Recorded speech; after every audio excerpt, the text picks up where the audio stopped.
Good morning, everybody. It's 2:45 on Tuesday, November the 15th. It's been 1 week since the election.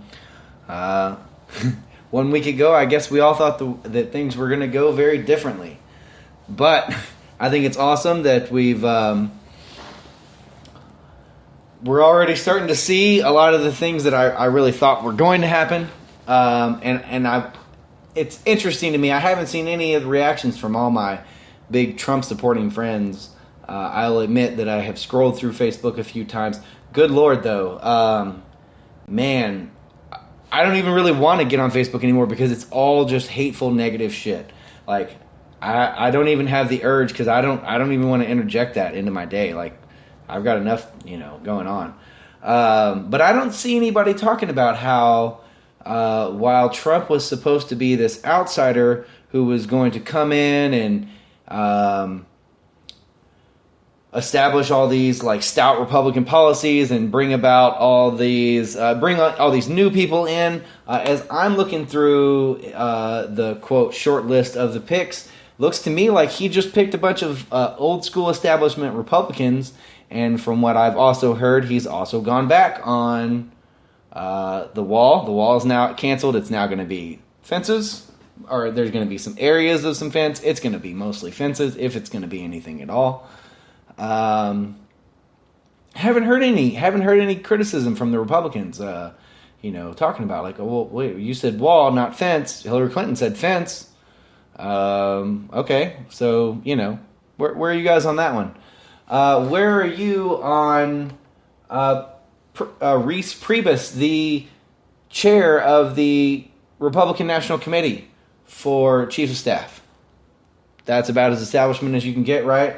Or, because the Trump campaign wasn't about racism, how about Stephen Bannon as chief strategist, who didn't want his kids in a certain school because there were too many Jews? I want to say he's the what is it? Executive of Breitbart, right? Secretary of State John Bolton, Newt Gingrich, Rudy Giuliani, all just right out there in front. John Bolton he was a ambassador to the United Nations under George Bush. Newt Gingrich, of course, the former House Speaker who sought to impeach and did impeach Bill Clinton for his infidelities, and then was later ousted as having several extramarital affairs of his own. And then Rudolph Giuliani, who is... Actually, I heard that he said he wouldn't take the position, so thank God for that. Treasury Secretary... Thomas Brock Jr., founder, chairman, and executive chairman of Colony Capital, private equity and real estate investor. That's what we need. There we go.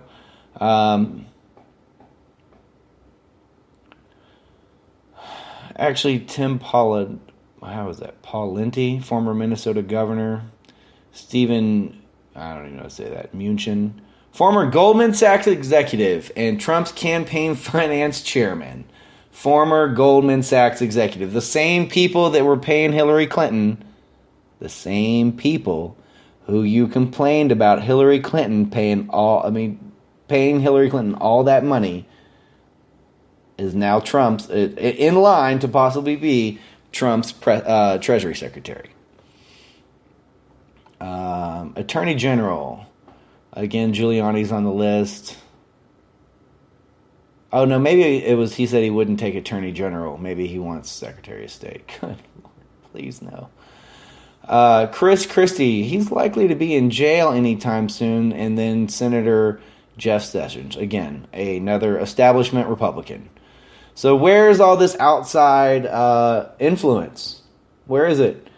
Interior Secretary Sarah fucking Palin. Okay. I don't need to go any more in there. Energy Secretary James L. I don't know him. Robert Grady Griffin, investor partner. Harold G. Ham, chief executive of Continental Resources, an oil and gas company. So his energy secretary is going to be a chief executive of an oil company. That's awesome. Education secretary, Dr. Ben Carson, a creationist who thinks that the earth was created 6,000 years ago and that the Great Pyramid was used for grain storage. Okay, there we go. Secretary of Veterans Affairs, Jeff Miller, retired chairman of the House Veterans Affairs Committee. Okay, so, more establishment Republicans. So it just goes on and on. I don't want to run through all these. You don't care. But I haven't seen the cry out of all the Trump supporters. Like, wait a second, you said you were going to do these things, and already it's been less than a week. He said he's keeping some parts of Obamacare. Was going to repeal what happened to repealing every single executive action? Wasn't that the promise? It's been a couple days. Oh no. Obama, we'll keep some parts of Obamacare. Yeah, we're not going to build a wall. It's too expensive. And all these people. What did Trump say? He said, "I'm going to surround myself with the best people you don't even know, people you've never heard of." Maybe you haven't heard of some of these people, but none of these are new people. None of them are the best people for sure. We know that because most of these people have already been in office and failed, or are currently in office and failing. Chris Christie is literally just on the plate for corruption charges. All right. So that's that. I'm not gonna harp on that. I'm done with Trump. I wish him the best. If you're out protesting the Trump presidency, he won fair and square. Just like, by the way, he won his primary. Unlike the person who he beat, Hillary Clinton, who didn't win her primary fair and square. Even if there was an election fraud, there was definitely voter suppression. There's no question about that. There's emails showing that the Clinton campaign colluded with governors to get polling locations closed. It's all facts. It's all. There's no. Go to WikiLeaks. It's all there. And if those emails were false, you can be guaranteed that there'd be people. People are getting. That they're true because people are getting fired for these things. Donna Brazile got fired from CNN. Debbie Wasserman Schultz and 4 other people got fired from the DNC because of WikiLeaks emails. So that they're true. So all these protesters, like I said in my previous podcast, if you're protesting Trump, you're protesting the wrong people. These people who are trying to get the Electoral College to overturn, the Electoral College voters to go and vote for Hillary instead. That is incredibly dishonorable and undemocratic. You can say, popular vote, whatever. The rules were the rules. And that's the same thing that the Hillary Clinton campaign was saying to Bernie Sanders, to the Bernie Sanders supporters in his campaign about the superdelegates. Oh, well, you knew it was part of the system. You knew these were the rules. And when they were working in her favor, they were all about, oh, well, those were the rules. But now when the rules aren't in her favor, or when she's lost because of the rules, I guess that she did win the popular vote last I checked. Well, then the rules are the problem all of a sudden. So you're blaming the wrong people, and honestly, you're making anybody who's out there protesting violent. If you want to protest. If you're upset about him and you want to inform him of your opinions and your views through protest, that's absolutely the most American thing that you can do. But you don't get to destroy anything. You don't get to be violent. Yeah, go hold signs. Go gather in groups. I'm fine with you blocking traffic. As long as it's not freeways. The thing with the freeways, I don't know how the people aren't realizing it. You could be blocking emergency vehicles. People could get caught.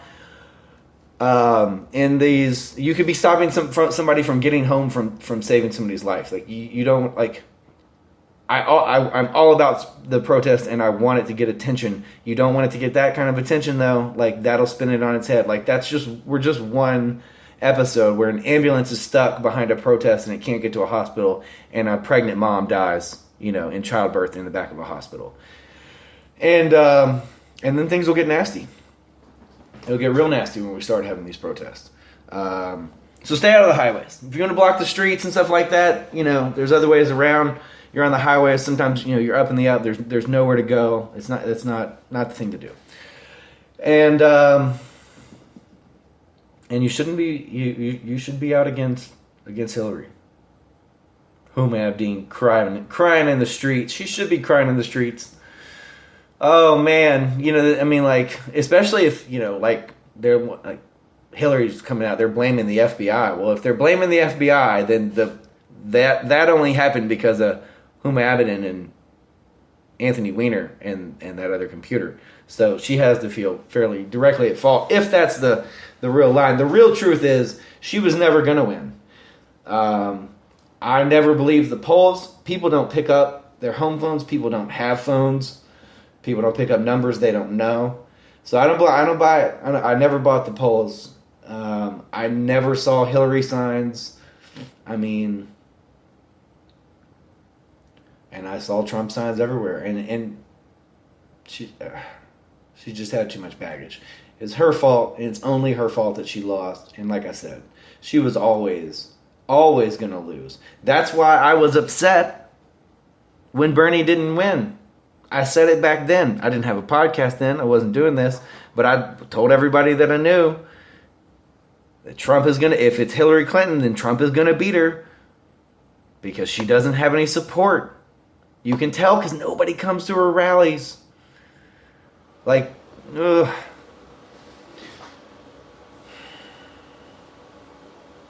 Man, how funny was Dave Chappelle on Saturday Night Live, though? Good gracious. I about died. So, off of that, how much time I got here? Oh, no, I've only got 3 minutes. Well, I guess we'll just, we won't go into any other subject. UFC 205 was great. As I say that, shift to a different subject. UFC 205 was great. I was right on most of my picks. Eddie Alvarez did not belong in the cage with Conor McGregor. Tyron Woodley, it was a draw, but, he kept his belt. I'll call that half right for me. And geez, Wonder Boy with that staying alive through that neck crank in the 4th round, or that guillotine. Good Lord, how his head didn't pop off his shoulders, I'll never know. Tyron Woodley's biceps and his chest muscles, the physics behind that I'll never understand. The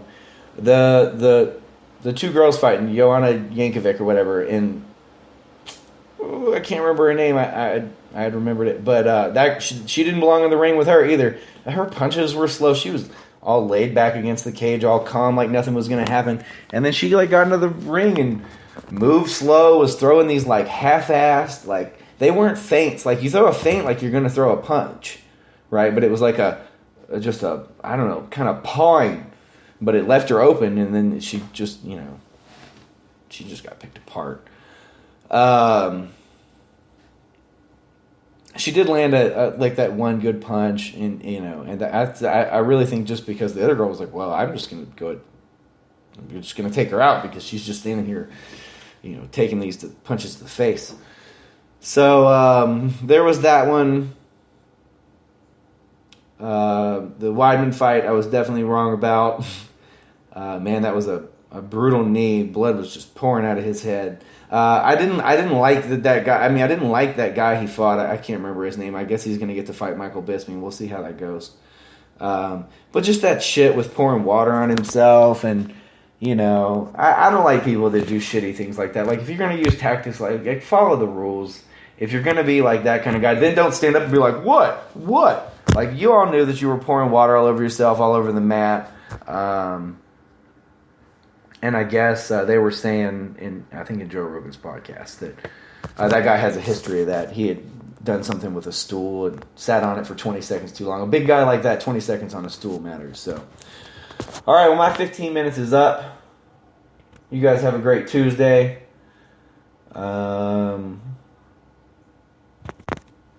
Tori's agreed to come on the podcast with me later this week. We're going to talk about how to raise kids that don't suck. Be sure you're there. If you're listening to this, be sure to like, be sure to subscribe. I'll see you next time.